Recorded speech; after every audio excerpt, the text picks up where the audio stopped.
Mesdames et messieurs, bonjour. Bienvenue au journal hebdomadaire de l'Agence vietnamienne d'information. Voici les événements qui ont fait la une de l'actualité du 26 septembre au 2 octobre 2022. Le Premier ministre cubain Manuel Marrero Cruz a effectué du 28 septembre au 2 octobre sa première visite officielle au Vietnam sur l'invitation de son homologue vietnamien Phạm Minh Chính, la première d'un haut dirigeant cubain au Vietnam depuis 2018. Lors de leur entretien, après la cérémonie d'accueil, les deux dirigeants ont discuté des expériences théoriques et pratiques dans l'édification socialiste de chacun de leurs pays respectifs et ont convenu de mesures pour renforcer la coopération dans l'agriculture, la pêche, la sécurité alimentaire, les soins médicaux, l'industrie pharmaceutique, l'énergie, la culture et le tourisme. Vietnamiens et Cubains ont aussi discuté des solutions pour stabiliser les relations commerciales bilatérales et favoriser les activités des entreprises des deux pays. Les deux parties ont convenu d'intensifier les échanges d'expériences en matière de développement socio-économique et d'édification d'une économie indépendante, autonome et intégrée au tissu économique mondial.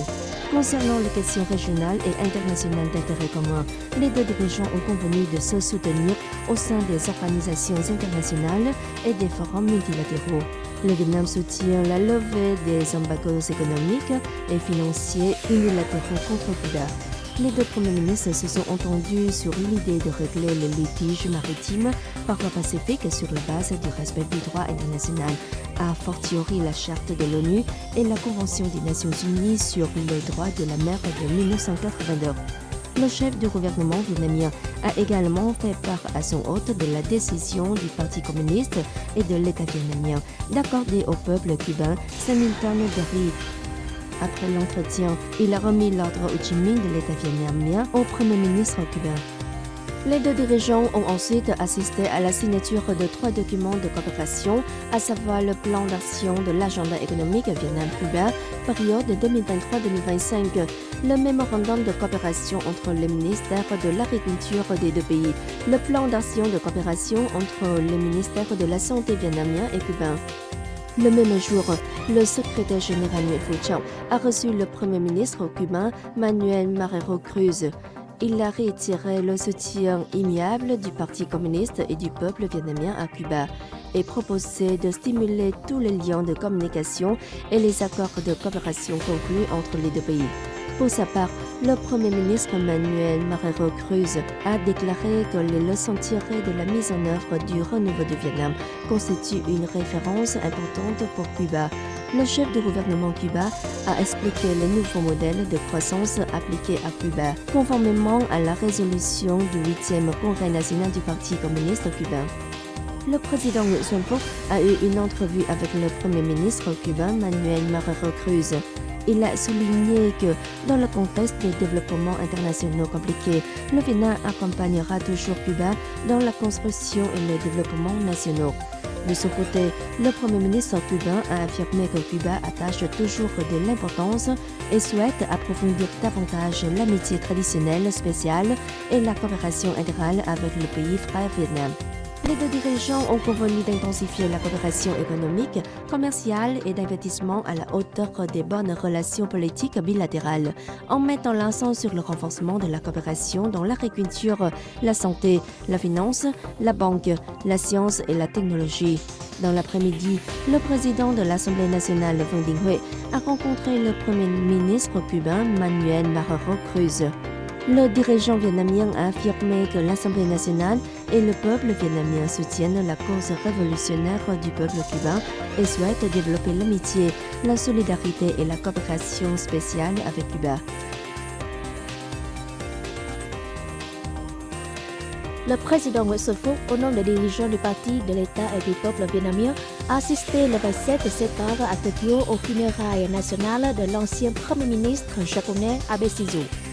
Le chef de l'État vietnamien a déposé des fleurs en mémoire du regretté Premier ministre Abe Shinzo.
étendue Vietnam-Japon vers un nouveau sommet répondant aux aspirations des peuples des deux pays et du défunt Premier ministre Abe Shinzo en particulier. Le président vietnamien a également rencontré le président de la Chambre des représentants Osuda Hiroyuki, le président de la Chambre des conseillers Osuji Hidehisa, le président de l'Alliance parlementaire d'amitié Japon-Vietnam Nikai Toshihiro, l'ancien Premier ministre Suraj Yoshihide, les gouverneurs de certaines préfectures et certains des pays venus assister aux funérailles.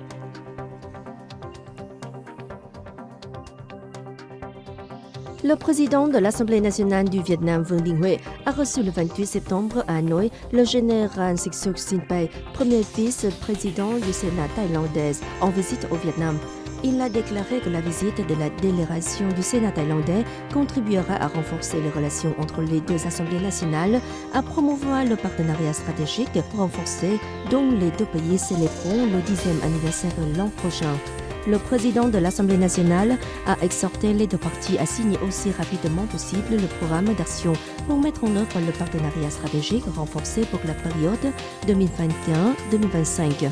Il a également demandé à la Thaïlande de faciliter l'accès des marchandises vietnamiennes en Thaïlande, portant les échanges à 25 milliards de dollars avec une balance commerciale plus équilibrée pour le Vietnam. Pour sa part, le dirigeant thaïlandais a souhaité que les relations entre les deux pays et les deux peuples se développent de plus en plus durablement, que les groupes de parlementaires d'amitié continuent de multiplier leurs visites et d'échanges d'expériences. Le Premier ministre Phạm Minh Chính a souligné le 26 septembre l'accélération du décaissement des capitaux d'investissement public, la mise en œuvre efficace du programme de relance et de développement socio-économique et des programmes cibles nationaux. S'adressant à une visioconférence nationale, le chef du gouvernement a déclaré qu'il s'agit des tâches urgentes afin de maintenir la stabilité macroéconomique et atteindre les objectifs socio-économiques de 2022 dans un contexte d'incertitude mondiale et régionale. Selon le ministère de la Finance, entre janvier et septembre, plus de 253 000 milliards de fonds publics ont été décaissés, soit 46,7% du plan annuel. Au troisième trimestre, 36 ministères, agences centrales et 14 localités ont affiché des taux de décaissement inférieurs à la moyenne nationale. Déplorant la lenteur du décaissement des capitaux d'investissement public, le Premier ministre a demandé d'en identifier les causes et les responsabilités, de proposer et de mettre en œuvre les actions correctrices nécessaires.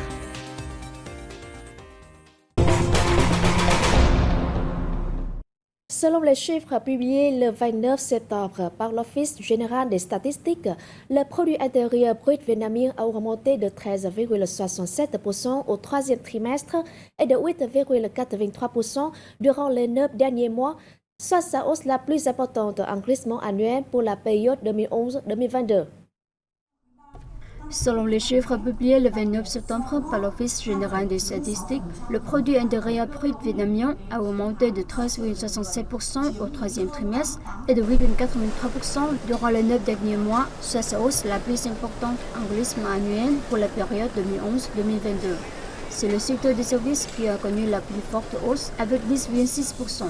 Pour Nguyễn Thu Anh de l'Office général des statistiques, ce bon résultat s'explique par une gestion saine. Elle indiquait que le Vietnam appartient toujours au groupe des pays ayant un taux d'inflation faible. Ce taux est d'ailleurs toujours en dessous du seuil fixé par l'Assemblée nationale, un succès du pays dans le contrôle de l'inflation et la stabilisation de la macroéconomie. Durant les 9 derniers mois, les investisseurs étrangers ont promu de verser au Vietnam près de 19 milliards de dollars, dont 15,5 milliards ont été décaissés, un record depuis 5 ans. Le chiffre d'affaires des exportations des 9 mois passés a atteint près de 283 milliards de dollars, soit une hausse de 17,3% en glissement annuel. À noter aussi que durant les 9 mois passés, 1,87 millions de touristes étrangers se sont rendus au Vietnam. Le Vietnam devrait enregistrer la plus forte croissance parmi les principales économies de l'Asie-Pacifique de 7,2% cette année, mais l'inflation mondiale menace l'économie régionale, selon un rapport publié le 27 septembre par la Banque mondiale. Le Vietnam devrait enregistrer la plus forte croissance parmi les principales économies de l'Asie-Pacifique de 7,2% cette année, mais l'inflation mondiale menace l'économie régionale, selon un rapport publié le 27 septembre par la Banque mondiale. Dans la mise à jour économique sur l'Asie de l'Est et Pacifique en octobre 2022, la Banque mondiale a prévu que la croissance dans les pays en développement d'Asie de l'Est et du Pacifique, en dehors de la Chine, devrait s'accélérer pour atteindre 5,3% en 2022 contre 2,6% en 2021. Pour le Vietnam, l'institution a revu à la hausse ses prévisions de croissance vietnamienne. Elle table sur une hausse de 7,2% contre 5,3% en avril. Ainsi, le Vietnam devrait figurer parmi les économies à la plus forte croissance en Asie de l'Est et Pacifique. Cette forte reprise s'explique par le rebondissement des exportations et le retour des touristes étrangers. Les secteurs secondaires, construction non incluse et tertiaires ont affiché une belle croissance par rapport à la même période de 2021. Les leviers de croissance du Vietnam tournent autour des besoins de consommation domestique et étrangers, des industries manufacturières et des exportations vers les grands marchés. En septembre, le Vietnam accueillait 432 000 touristes étrangers, en baisse de 11,2% par rapport au mois précédent, selon l'Office général des statistiques. Entre janvier et septembre, le nombre d'arrivées internationales au Vietnam a atteint 1,87 million, ce 7,4 fois plus que le niveau enregistré à la même période de l'an dernier. Toutefois, il s'agit toujours d'un recul par rapport à la période pré-pandémie en 2019. Entre-temps, les recettes des services d'hébergement et de restauration ont augmenté de 54,7% avec un chiffre d'affaires estimé à 403 900 milliards de $. La remise du certificat de l'UNESCO inscrivant la Suède thaï, la danse folklorique unique du groupe ethnique minoritaire thaï du Vietnam, à la liste représentative du patrimoine culturel immatériel de l'humanité, s'est tenue le 24 septembre dans la province de Yên Bái, en présence du Premier ministre Phạm Minh Chính. Au nom des dirigeants du parti et de l'État, il a facilité les autorités et les minorités ethniques de Yên Bái, cela Lai Châu et Điện Biên, pour cet honneur et a exprimé sa conviction que la reconnaissance de ce Thaï comme le 14e patrimoine mondial du Vietnam est un moment de grande fierté pour l'ethnie thaï et la communauté des 54 ethnies du pays. Le chef du gouvernement a indiqué que la valeur noble et magnifique de la Suède thaï doit être protégée et promue à l'échelle internationale et nationale. Il a demandé aux provinces du Nord-Ouest où se pratique cet art et au ministère de la Culture, des Sports et du Tourisme de mener à bien le programme d'action nationale pour préserver et valoriser la Suède thaï conformément à l'engagement pris envers l'UNESCO. Lors de la cérémonie, la coordinatrice résidente des Nations Unies au Vietnam, Pauline Thamsis, a remis les certificats de l'UNESCO reconnaissant la Suède thaï comme patrimoine culturel immatériel de l'humanité aux représentants du ministère de la Culture, des Sports et du Tourisme, ainsi qu'aux responsables des comités des provinces de Yên Bái, Sala, Lai Châu et Điện Biên. Elle a souhaité que la communauté des minorités ethniques thaï et le peuple vietnamien continuent de conserver, de promouvoir et de sensibiliser sur l'importance de la Suède thaï, tout en contribuant davantage aux activités de l'UNESCO et à la culture humaine. Après la cérémonie, les participants ont plongé dans un programme artistique sur le thème Suède thaï, quintessence de la terre patrimoniale. Le programme s'est terminé par le spectacle La quintessence de la Suède, qui a réuni les valeurs folkloriques traditionnelles devenues l'héritage de l'ethnie thaï du Nord-Ouest avec la participation de plus de 2000 artisans et artistes.